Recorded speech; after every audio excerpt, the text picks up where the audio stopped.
राजस्थान बाघों के लिए सेफ स्थान साबित हो रहा है। सरिस्का में महज 3 महीने में 10 शावकों का जन्म और प्रदेश में बाघों की संख्या 134 के स्तर पर पहुंचना साबित करता है कि देश को प्रोजेक्ट टाइगर देने वाले राजस्थान में बाघ संरक्षण के काम सही दिशा में चल रहे हैं। अब जल्दी प्रदेश के सभी 5 टाइगर रिजर्व में हर्बीवोर एक्सक्लोजर तैयार किया जाएगा ताकि प्रे बेस को दुरुस्त किया जा सके और धौलपुर से लेकर कुंभलगढ़ तक एक वृहद टाइगर कॉरिडोर पर भी काम चल रहा है। एसोसिएट एडिटर निर्मल तिवारी ने प्रदेश के मुख्य वन जीव प्रतिपालक पवन कुमार उपाध्याय से की एक्सक्लूसिव बातचीत। राजस्थान बाघों के लिए सेफ स्थान बन गया है। जी हाँ, पहली बार राजस्थान के अंदर बाघों की संख्या 130 के पार पहुंच चुकी है और जिस तरह से सरिस्का से लगातार खुशखबरियां आई हैं, पिछले 3 महीने में 10 बाघ शावकों का जन्म, 2 बाघिन ऐसी जिन्होंने 4 शावक एक साथ डिलीवर किए, ऐसा पहली बार देखने को मिला है सरिस्का में।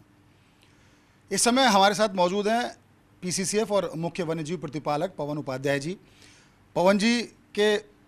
मुख्य वन्यजीव प्रतिपालक बनने के बाद से लगातार जिस तरह से काम हुए हैं और उससे पहले भी जो काम होते रहे, निश्चित तौर पर नए ग्रासलैंड विकसित करना, गांवों का विस्थापन बहुत मुफीद साबित हुआ है। बाघों में स्ट्रेस मैनेजमेंट के लिहाज से बहुत इसको एक कह सकते हैं कि एक सफल एक प्रक्रिया अपनाई गई। यही कारण है कि बाघों की लगातार ब्रीडिंग देखने को मिल रही है। पवन जी, सबसे पहले तो आपको बहुत बहुत बधाई, शुभकामनाएं। जिस तरह से लगातार बाघों की संख्या बढ़ी है,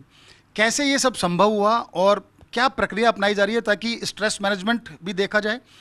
खासकर बिग कैट्स के अंदर, बाघों के अंदर, दूसरे वन्यजीवों में भी, नए जो गांवों का जो ग्रासलैंड विकसित किया उनकी बात करें या गांवों के विस्थापन, इसमें कितना मददगार साबित हुआ है? देखिए, सबसे पहले तो मैं अपने जो मेरे साथी वनकर्मी हैं जो कि टाइगर रिजर्व्स की बड़ी विषम परिस्थितियों में रह करके वहाँ पर जो है वो बाघों की सुरक्षा के लिए वो वॉलंटियर्स जो कि लगातार इनके लिए मॉनिटरिंग के लिए लगे हुए हैं, इनकी सुरक्षा के लिए लगे हुए हैं, सबसे पहले तो मैं उनका धन्यवाद करना चाहूँगा कि उनके अथक प्रयासों से ही ये जो संख्या आज हम देख रहे हैं वो आज संभव हो पाई है। और हमारी कोशिश यही रहेगी कि ये जो शावक अब आए हैं इनको हम बड़ा करके जो है सुरक्षा दे करके इनको बिग फुल ग्रोन एडल्ट्स में बनाएं, जिससे कि जो है वो बाघों की संख्या में नियंत्रण और निरंतर और बढ़ोतरी होती रहे और साथ में हमारे जो वनकर्मी हैं वो उतनी ही तत्परता से उनके कार्य में लगे रहें। जहाँ तक बात है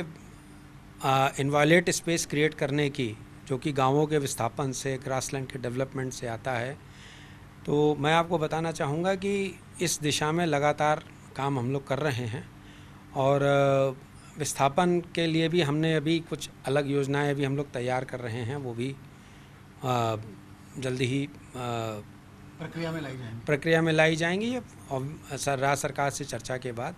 जैसा राज्य सरकार के निर्देश होंगे उसके अनुसार जो है वो फिर उनको हम उसमें लाएंगे। और साथ में ग्रासलैंड विकास करने का काम जो है वो हम अवश्य करेंगे। एक चीज़ हम अभी और करना चाहते हैं कि चूँकि हमारा प्रे बेस लगातार हमको, चूँकि बाघों की संख्या बढ़ रही है तो प्रे बेस का भी बढ़ाया जाना ज़रूरी है। इसलिए हमारी अब ध्यान इस पर है कि हम प्रे बेस किस तरह से बढ़ाएं और इसके लिए हो सकता है कि आगे आने वाले समय में हम प्रत्येक टाइगर रिजर्व के अंदर एक हर्बीवोर इंक्लोजर तैयार करें जो कि प्रे बेस ऑगमेंटेशन जो है वो उस पर्टिकुलर टाइगर रिजर्व में कर सके। एक बात ये भी थी पवन सर कि जिस तरह से भी वाटर होल पद्धति से जो एक वन्यजीव आकलन जो किया गया था उनकी संख्या का, उसमें भी प्रेबेस को लेकर काफ़ी मदद मिली होगी। ये क्या सिर्फ टाइगर रिजर्व के अलावा अपन लेपर्ड रिजर्व या दूसरे कंजर्वेशन रिजर्व्स के लिए भी उसको प्रक्रिया में लाया जाएगा? टाइगर रिजर्व के लिए तो देखिए एमएस ट्राइब्स के थ्रू है और एनटीसीए के जो प्रोटोकॉल्स हैं उनके द्वारा ही जो है वो हम जो फिक्स्ड सेंसस का तरीका है हम उसी को अपनाते हैं। वहाँ पर हम water hole census tiger reserves में नहीं करते। टाइगर रिजर्व्स के अलावा जो दूसरी सेंचुरीज़ हैं या कंजर्वेशन रिजर्व्स हैं, इनमें ज़रूर हम वाटर होल सेंसस इस बार हमने बहुत समय बाद करवाया है और इस बार करीब 1700 से अधिक वाटर पॉइंट्स पे जो है वो वाटर होल सेंसस हुआ है और उसके बड़े अच्छे और सुखद परिणाम आए हैं। भीषण गर्मी को देखते हुए हमारे लिए एक चैलेंज ये भी था कि शायद किसी की तबीयत ना बिगड़े, किसी को हीट वेव की कोई दिक्कत ना हो, तो हमने अपने स्टाफ को निरंतर निर्देश दे रखा था, स्पेशली वन संरक्षकों को, कि आप निरंतर फील्ड में दोपहर से दौरा शुरू करें और जहाँ जहाँ भी आपको ग्लूकोज है या नमक है या ORS का पानी है, इसकी जहाँ जहाँ भी आपको कमी लगे आप जो है उसे सप्लाई करते रहें। और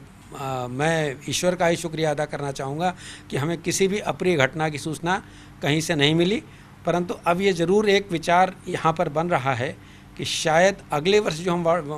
वाटर होल की सेंसस करवाएंगे उसको हम इतनी गर्मी में ना करवा के शायद थोड़ा पहले करवा लें, जिससे कि जो है वो किसी प्रकार की अप्रिय घटना से बचा जा सके। अच्छा पवन जी, एक खास बात ये भी है, सरिस्का में 40 बाघों की संख्या हो गई, लगभग वो अपनी कैपेसिटी जो उसकी जो है जिसको वो मतलब वहाँ रह सकते हैं बाघ, लगभग उतना बाघों की संख्या हो चुकी है। क्योंकि भविष्य में भी बाघ तो बढ़ेंगे, तो क्या सरिस्का में कुछ और जो क्षेत्र जोड़ने की बात थी, जो एक प्रक्रिया चल भी रही थी, प्रस्ताव थे कि सरिस्का बफर में कुछ क्षेत्र जोड़ा जाएगा, CTH में जोड़ने की बात थी, वो कहाँ तक उसको वो आगे बढ़ी है और किस तरह से सब चीज़ें मैनेज होंगी? क्योंकि 73 बाघ रणथंभौर के अंदर, 40 सरिस्का के अंदर हो गए हैं, 10 धौलपुर जो नया आपका टाइगर रिजर्व बना है वहाँ हैं, 6 रामगढ़ विजदारी में और शायद जल्दी वहाँ भी संख्या बढ़ेगी, मुकंदरा में 2 हैं। एक तो पहला प्रश्न तो यही कि उसको किस तरह से इनको हम मैच करेंगे वहाँ जो हमारे पास जो फील्ड है और जो हमारी टाइगर्स की संख्या सरिस्का में। दूसरा, क्या मुकंदरा को लेकर भी कोई योजना है कि वहाँ भी जिस तरह से सरिस्का में बाघ पुनर्वास बहुत तेज़ी से जो कार्यक्रम चला है, क्या मुकंदरा में भी इस तरह से चलेगा? देखिए, अभी सबसे पहले मुकंदरा में सबसे बड़ी ज़रूरत ये है कि हमारे जो पहले जो बाघ वहाँ पे ख़त्म हो गए थे, हम अभी उसमें एक स्टडी कराने जा रहे हैं कि पहले हम ये देखेंगे कि डिज़ीज़ सर्वेलेंस पहले हम कराएं कि आखिर हमारे उस एरिया में जो वन्य जीव हैं वो इस अकाल मृत्यु का शिकार क्यों हो रहे हैं। नंबर 1 पहली चीज़ तो पहली प्राथमिकता हमारी वो है। तो भारतीय वन्यजीव संस्थान के साथ मिलकर के हम एक ऐसी स्टडी करवाने जा रहे हैं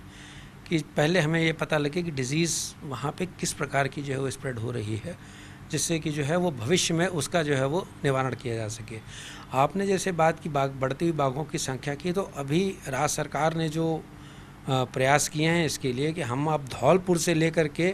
मुकुंदरा तक एक लगातार टाइगर रिजर्व की पूरी श्रृंखला हो गई है अब। तो इसमें अभी हमारे पास इतनी जगह है कि हम टाइगर्स की संख्या, जो बढ़ती हुई टाइगर्स की संख्या है, उसको इस एरिया में हम मैनेज कर सकते हैं। सरिस्का का एरिया बढ़ाने की बात थी, एक प्रश्न वो भी था, क्या उसको लेकर भी कोई प्रक्रिया अपनाई जा रही है और कितना एरिया है जो उसके साथ अटैच किया जाना है? ये लगभग 607 स्क्वायर किलोमीटर और जोड़ने की बात हो रही है, परंतु वो भी प्रक्रियाधीन है। अच्छा, एक अंतिम सवाल, चीतों को लेकर के कैसे माने कि क्या उसके लिए भी राजस्थान तैयार है?